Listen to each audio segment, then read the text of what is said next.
Madhya Pradesh police में SI और सूबेदार पदों की भर्ती को लेकर इस बार पुलिसकर्मी और युवा अभ्यर्थी दोनों ही असंतोष और चिंता में हैं।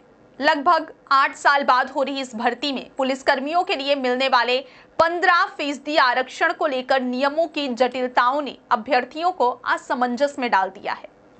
आज हम आपको विस्तार से बताएंगे कि किस प्रकार रूल बुक और भर्ती प्रक्रिया पुलिसकर्मियों के हक में उलझन पैदा कर रही है और इसका असर उनके करियर और तैयारी पर कैसे पड़ रहा है। मध्य प्रदेश में साल 2017 में करीब 8 साल बाद एसआई और सूबेदार के 500 पदों पर भर्ती आई है। पुलिस मुख्यालय के लिए यह भर्ती कर्मचारी चयन मंडल आयोजित कर रहा है। 6 अक्टूबर को कर्मचारी चयन मंडल ने इस भर्ती का नोटिफिकेशन जारी किया। आवेदन 27 अक्टूबर से 10 नवंबर तक भरे जा सकेंगे। इस भर्ती का बेसब्री से इंतजार प्रदेश के युवाओं के साथ साथ आरक्षक, प्रधान आरक्षक और एएसआई के रूप में तैनात पुलिसकर्मी भी कर रहे थे। उनका सपना था कि वे आरक्षक से एसआई या सूबेदार के पद पर पदोन्नति पाएंगे, लेकिन अब रूल बुक और नियमों की जटिलताओं ने उनकी उम्मीदों पर पानी फेर दिया है। मध्य प्रदेश पुलिस भर्ती की सबसे बड़ी चुनौती है पुलिसकर्मियों के लिए मिलने वाला 15% हॉरिजॉन्टल आरक्षण। रूल बुक के अनुसार यह आरक्षण दूसरे चरण में ही लागू होगा।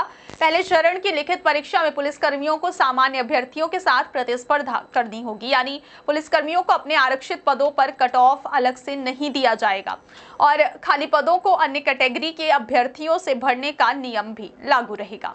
इसका मतलब साफ है कि पुलिसकर्मी पहले चरण में ओपन कैटेगरी में सामान्य अभ्यर्थियों के साथ प्रतिस्पर्धा करेंगे, जो ड्यूटी के साथ पढ़ाई करने वाले पुलिसकर्मियों के लिए भारी चुनौती है। पुलिसकर्मियों का कहना है कि ड्यूटी में लगे रहने के कारण परीक्षा की तैयारी में पिछड़ना एक बड़ी चिंता है। उनके अनुसार रूल बुक में कट ऑफ और आरक्षण के नियम उनके हक को सीमित कर रहे हैं, जिससे उन्हें पहले चरण में सामान्य अभ्यर्थियों के मुकाबले कड़ी प्रतिस्पर्धा करनी पड़ेगी। पुलिस भर्ती एवं चयन शाखा के प्रभारी एडीजी शाहिद अफसार ने स्पष्ट किया है कि रूल बुक में किसी भी तरह का बदलाव या संशोधन नहीं किया गया है। जो नियम पहले से तय हैं उनके आधार पर ही भर्ती प्रक्रिया आगे बढ़ेगी। आइए अब समझते हैं कि भर्ती प्रक्रिया और रूल बुक में क्या क्या बदलाव हुए हैं। लिखित परीक्षा के अंक 200 से बढ़ाकर 600 तक कर दिए गए हैं। फिटनेस टेस्ट के अंक 100 रखे गए हैं। इंटरव्यू के अंक 5 गुना बढ़ाकर 50 कर दिए गए हैं। पुराने नियमों के अनुसार श्रेणी 3 और 4 के लिए 2017 में इंटरव्यू से मुक्त किया गया था, लेकिन अब इसे पुनः लागू किया गया, जो कई अभ्यर्थियों के लिए असंतोष का कारण बना है। पुलिस भर्ती में आरक्षित पदों की स्थिति इस प्रकार है।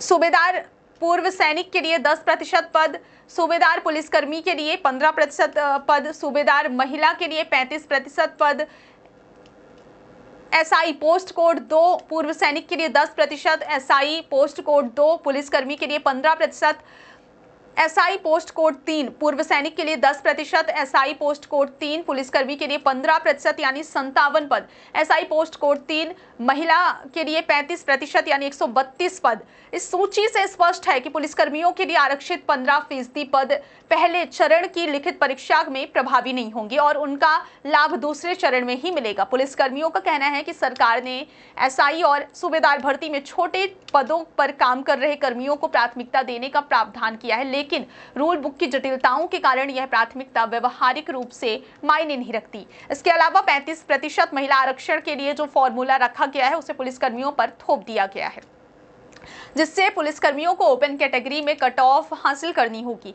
पुलिसकर्मियों की नाराजगी इसलिए भी बढ़ रही है क्योंकि ड्यूटी में लगे रहते हुए परीक्षा की तैयारी में पिछड़ सकते हैं। इसके अलावा लिखित परीक्षा में कट ऑफ रेस में सामान्य अभ्यर्थियों के साथ शामिल होना उनके लिए चुनौतीपूर्ण है।